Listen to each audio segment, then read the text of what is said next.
పిల్లలకు పాలు పడితే సరిపోతుంది. ఆ పిల్లలకు పాలతో పాటు రక్తం పట్టాలా? నెలకు 2 సార్లు రక్తం ఎక్కించుకుంటే చనిపోతారా? ఇంతకీ ఏమిటా జబ్బు? పిల్లల్ని ఎందుకు ఇలా పీల్చుకు తింటోంది? తల్లిదండ్రులకు పిల్లల ప్రాణాలు కాపాడుకోవడం ఖరీదైన వ్యవహారంగా మారుస్తోంది. కారణం ఏంటి? ఇంతకీ ఏమిటా భయంకరమైన వ్యాధి? ఎలా కబళిస్తుంది?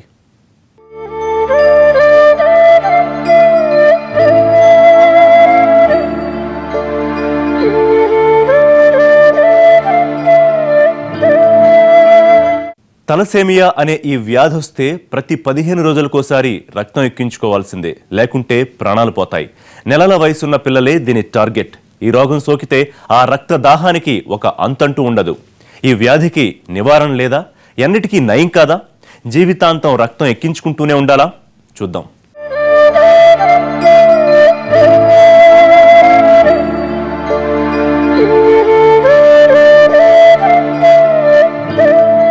ఈ పిల్లాడి పేరు వివేక్. చదివేది 5వ తరగతి.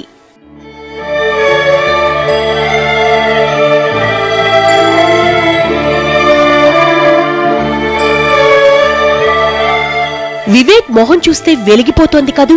ఎంతో ఆరోగ్యంగా ఉన్నట్టు కనిపిస్తున్నాడు. చూసారా? ఈ వెలుగుల వెనక ఎంతో విషాదం దాగుంది. పున్నమి చంద్రుడులా కనిపిస్తున్న ఈ చిన్నారిని కమ్మిన అమావాస్య చీకట్ల గురించి తెలుసుకుంటే ఎంతటి కఠిన హృదయమైనా కరగక మానదు.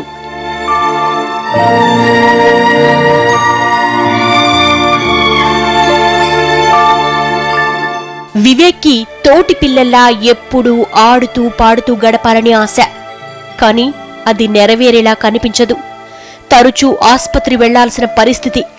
సూది మందంటే భయపడాల్సిన వయసులో వాటిని ఇష్టంగా నరాల్లోకి ఎక్కించుకోవాల్సిన దుస్థితి.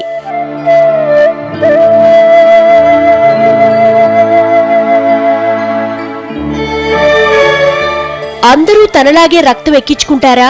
మరి క్లాస్మేట్స్ హరీష్, సురేష్ అలా చేసుకోమని చెప్పారుగా. మరి తనకే ఈ రక్తం ఎందుకు ఎక్కిస్తున్నట్లు? 15 రోజులకొకసారి అనారోగ్యం ఎందుకు వస్తున్నట్లు? ఆలోచనలు అక్కడి వరకు వస్తాయి. కానీ అంతకు మించి ఆ పసి మనసుకు ఏమీ తెలిసేది కాదు.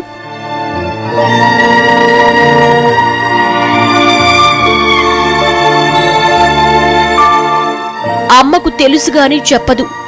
టీచర్ అందర్లా తనను బెత్తంతో కొట్టబోయి ఎందుకో ఆగుతుంది. అర్థం కాదు. అందరి పిల్లల్లా ఎగిరి దుమ్మికి ఆడుతూ పాడుతూ ఆడాలనిపిస్తుంది. కానీ ఆడ్డానికి ఛాన్స్ ఇవ్వరు. అసలు అమ్మ ఇంట్లోంచి ఆడుకోవడానికి వెళ్లనిస్తేగా. చెల్లెలు వర్షంలో తోటి పిల్లలతో ఆడి పాడి ఇంటికొచ్చి అక్కడేం జరిగిందో చెబుతుంటే తనకు ఆడాలనిపిస్తుంది. కానీ అమ్మని అడిగితే కోప్పడుతుంది.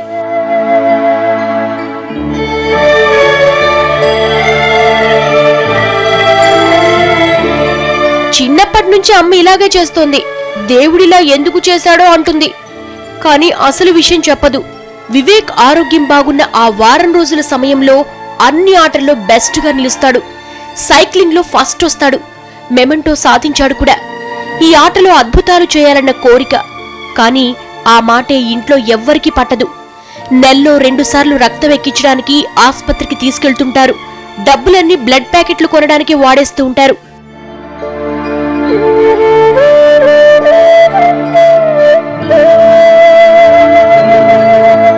వివేక్ ఇప్పుడు 11వ ఏడు నడుస్తోంది.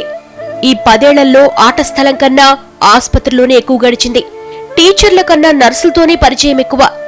స్కూలు బల్ల మీద కూర్చోవడం కన్నా హాస్పిటల్ బెడ్ మీదే ఎక్కువ పడుకున్నాడు. పాపం వివేక్ కి మాత్రం ఏం తెలుసు? తనకు తలసేమియా వచ్చిందని, జీవితాంతో రక్తం ఎక్కించుకుంటూ గడపాల్సి వస్తుందని. వీడియో గేమ్స్ అంటే ఇష్టం. Playing out. వీడియో గేమ్స్ ఏం ఆడతారు? Car racing, bike racing. Video games software అవ్వాలని హార్డ్వేర్ అన్నమాట. వివేక్ కుటుంబం మహబూబ్నగర్ జిల్లాకు చెందినది. తండ్రి కృష్ణ సిటీలో ఫోటోగ్రాఫర్ గా పనిచేస్తున్నాడు. తన బ్రతుకు చిత్రం ఎంత దయనీయంగా ఉన్నా వాళ్లవి వీళ్లవి చిత్రాలు తీసి జీవనం సాగిస్తుంటాడు. ప్రస్తుతం ఈ కుటుంబం కూకట్పల్లిలో నివాసముంటోంది. వివేక్ వచ్చిన తలసేమియాతో అతనొక్కడే బాధపడటం లేదు. కుటుంబమంతా తల పట్టుకుంటోంది. ఇప్పటికే ఊళ్ళో ఉన్న ఆస్తిపాస్తులన్నీ హారతి కర్పూరంలా హరించుకుపోయాయి. ఈ 10 ఏళ్ల కాలంలో వివేక్ వైద్యం కోసం అన్నిటినీ అమ్మేశారు. ఇప్పటి వరకు పోరాటం. ఇక మిగిలిందంతా ఆరాటమే. పోతే బాగా వీక్ అయిపోతాడండి. అన్నం అసలు తినడు, మారం చేస్తాడు. ఫ్రూట్స్ అలాంటివి పెడితే కూడా తినడం కష్టం. మామూలుగా చాలా వీక్ అయిపోతాడు.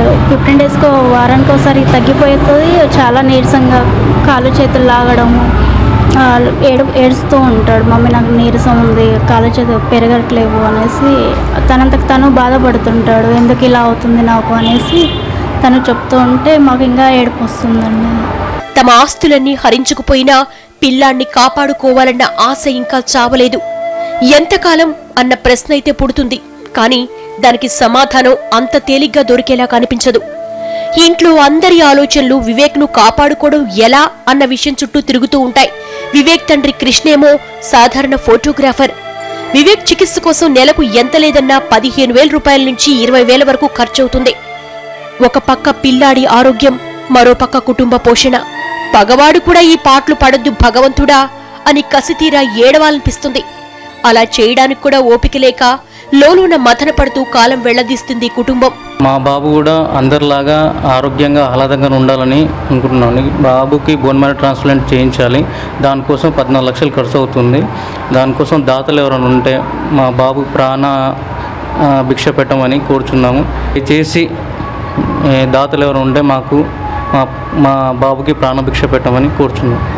అప్పటికి కొడుకు రోగం నయం చేయడం కోసం ఎన్నో ఆస్పత్రుల చుట్టూ తిరిగారు కృష్ణ దంపతులు. తరచూ రక్తం ఎక్కించకుండా శాశ్వత పరిష్కారం కనుక్కోలేమా అని తీవ్రంగా అన్వేషించారు. బోన్ మ్యారో ట్రాన్స్ప్లాంటేషన్ సర్జరీ ద్వారా తలసేమియా పూర్తిగా తగ్గించవచ్చని తెలుసుకున్నారు. అది ఖర్చుతో కూడుకున్న వ్యవహారమని తెలిసాక పూర్తిగా డీలా పడ్డారు. ఇప్పటికే ఉన్నదంతా ఊడ్చుకుపోయింది, చేతిలో చిల్లిగవ్వలేదు. ఇప్పటికే వాళ్లను వీళ్లను అప్పడిగి పిల్లాడి చికిత్స చేయిస్తున్నారు. 15 లక్షల రూపాయలుంటే గాని కొత్త వైద్యం చేయించలేం. ఎలా, ఏంటి అన్నది కృష్ణ అతని కుటుంబ సభ్యుల్ని భయపెడుతున్న సమస్య.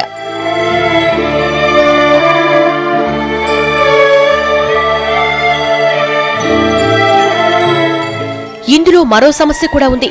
బోన్ మ్యారో సెల్స్ ఇచ్చేందుకు కుటుంబంలో ఎవరో ఒకరు ముందుకు రావాలి. అలాగని అందరి సెల్స్ పనికిరావు.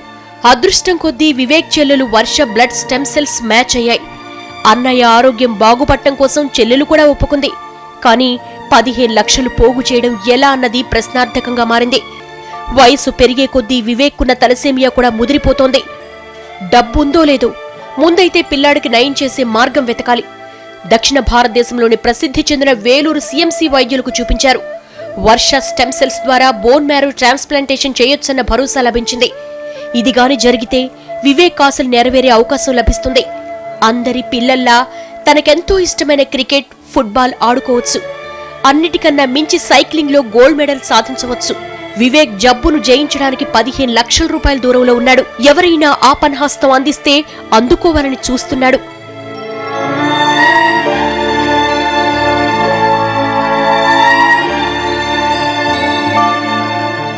రెక్కాడితే గాని డొక్కాడని వివేక్ కుటుంబం అంత పెద్ద మొత్తం సమకూర్చడం తమ వల్ల కాదని కన్నీరు మున్నీరవుతోంది. ప్రభుత్వం కానీ స్వచ్ఛంద సంస్థలు కానీ సాయం చెయ్యాలని కోరుతోంది. మరెవరైనా దాతల సాయం కోసం దీనంగా ఎదురుచూస్తోంది. దాతలెవరైనా వివేక్కు సాయం అందించదలిస్తే